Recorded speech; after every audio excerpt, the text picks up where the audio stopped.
This is a look at some of the features of Rippletank. First of all, the kind of thing that you might do with a normal Rippletank.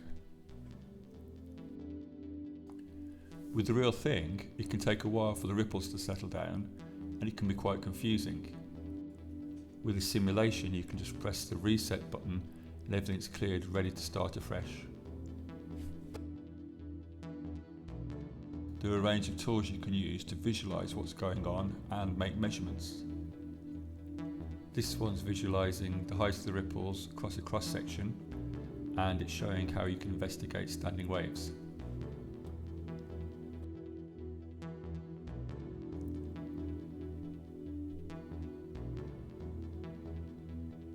Refraction is one of the things that you might want to investigate with the Rippletank.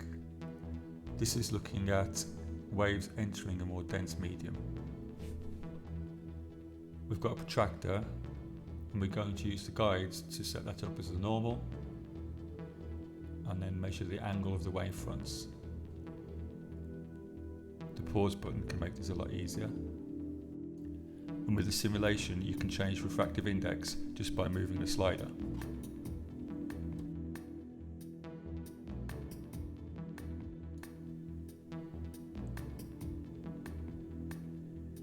Again, pausing and using the waveguides makes this really easy. Next, let's have a look at waves leaving a dense medium. This is quite an obtuse angle, so let's see what happens. As you would expect, we've got total internal reflection. Students could use this to investigate critical angles. This is showing curved mirrors. The little grey dot shows the focal point.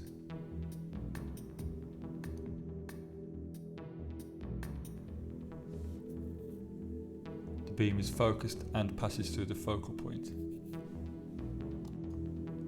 And you can see what happens when you adjust the focal point.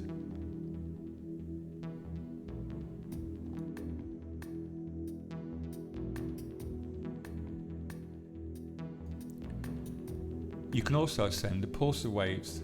This can make it a bit easier to see what's going on.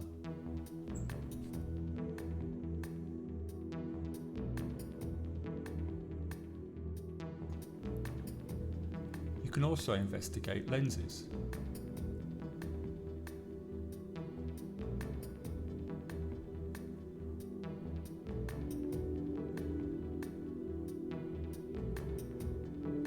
Adjust the focal length of the lens and see what happens to the ray.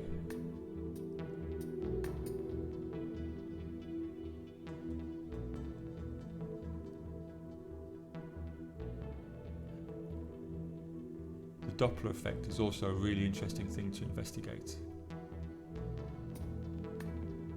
The wave source follows the little green handle.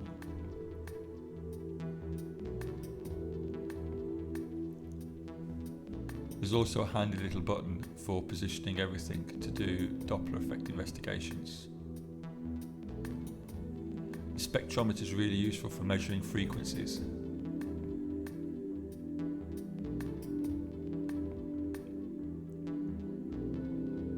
With the Doppler source, you can also set up a complex waveform to help simulate redshift.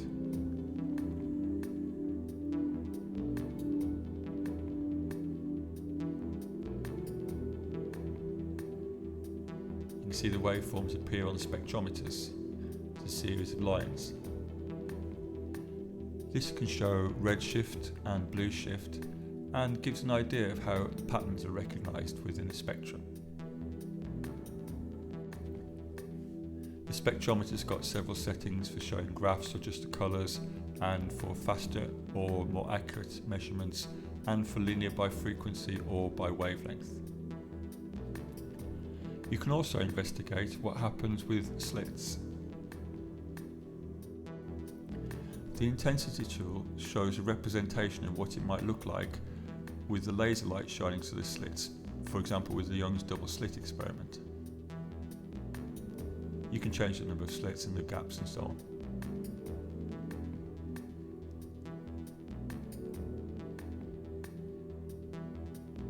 You can also show what happens when you change the wavelength of the light.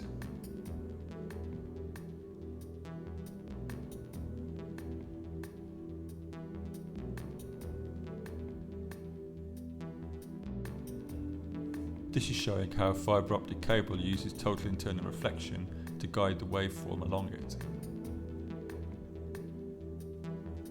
You can investigate the fibre optic cable by changing the amount of curvature, adjusting the width of the cable, or changing its refractive index.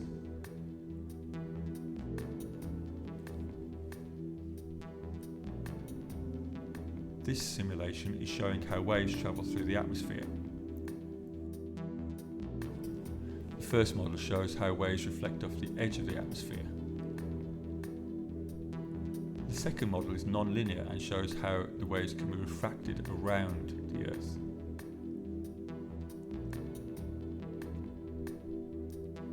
Earthquakes in the structure of the Earth can also be investigated.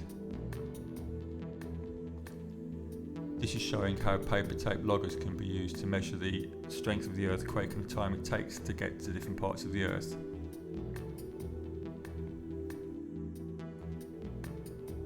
On the left hand side, you can see the measurements being made.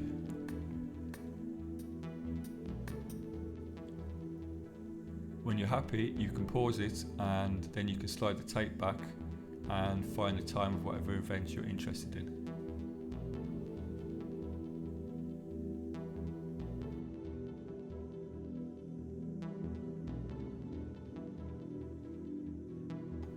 You can do a similar thing with tsunamis. You can investigate whether certain areas are more sheltered or more exposed than others.